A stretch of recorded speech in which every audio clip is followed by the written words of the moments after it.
mambo yatakavyokuwa. Kwingineko, serikali ya mapinduzi ya Zanzibar imeweka kampeni maalum ya kumlinda mtoto dhidi ya matumizi mabaya ya mtandao. Huyu hapa Khamisu Ali na simulizi ya taarifa hiyo. Akizungumza katika mkutano maalum na waandishi wa habari juu ya matumizi ya mitandao ya kijamii kwa watoto hapo Kikwajuni, Waziri wa Mawasiliano, Teknolojia ya Habari na Ubunifu, Mheshimiwa Mudrik Ramadhan Suraga anasema kumlinda mtoto katika matumizi mabaya ya mitandao ni jukumu la kila mmoja. Hivyo serikali imeweka kampeni maalum ya kudhibiti matumizi hayo kwa mtoto. Anasema katika mazingira yaliyopo sasa hakuna kidhibiti cha matumizi ya mtandao kwa mtoto, ikiwemo kubadilika kwa tabia. Kwa sababu hakuna governing framework kwa upande wa serikali. Yaani hatuna sheria, hatuna kanuni zozote ambazo zinaweka udhibiti wa kumlinda mtoto kwenye mtandao. Tumesema kwamba tuanzie hapa kwanza kwa kuanzisha hii kampeni maalum ambayo itapelekea sasa kuchukua hatua mbalimbali za kuweza kumlinda mtoto dhidi ya matumizi mabaya ya mtandao.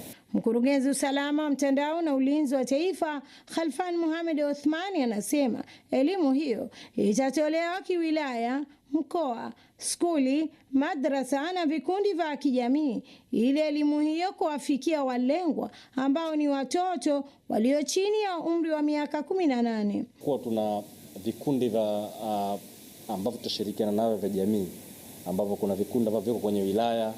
Hivi vitatupeleka sisi kukutana na watoto ambao pengine inawezekana wakawa tumewakosa katika hizi sehemu mbili, shule na madrasa, lakini lengo letu ni kukutana na watoto wote kama ikiwezekana, lakini tutakuwa tunakwenda awamu kwa awamu.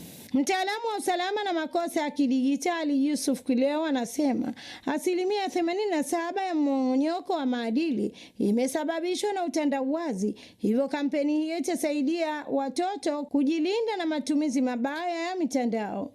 Watoto wanatazama kwenye TV, mtoto mdogo anamtukana mzazi wake huko nje kwenye tamthilia, anafikiri na kwetu hapa unapaswa kumtukana mzazi ama kumpiga mzazi na mambo mengine tofauti. Lakini kuna masuala haya ya trauma. Watoto wadogo wanaona matukio ambayo kimsingi wao hawapaswi kuyaona. Kwa hiyo kuna mfano wanavyokufa watu na kadhalika. Kwa hiyo haya yote yanakuta chagiza kubadilika kwa ubongo wa yule mtoto. Kampeni hiyo itashirikisha Wizara ya Maendeleo ya Jamii, mashirika ya kimataifa, pamoja na mkonga wa mawasiliano na matumizi salama ya mitandao na taasisi nyingine, ikiwa lengo ni kuweka uelewa mpana kwa jamii juu ya matumizi hayo. Khamisu Ali, ZBC. Asante Khamisu kwa simulizi ya taarifa hiyo.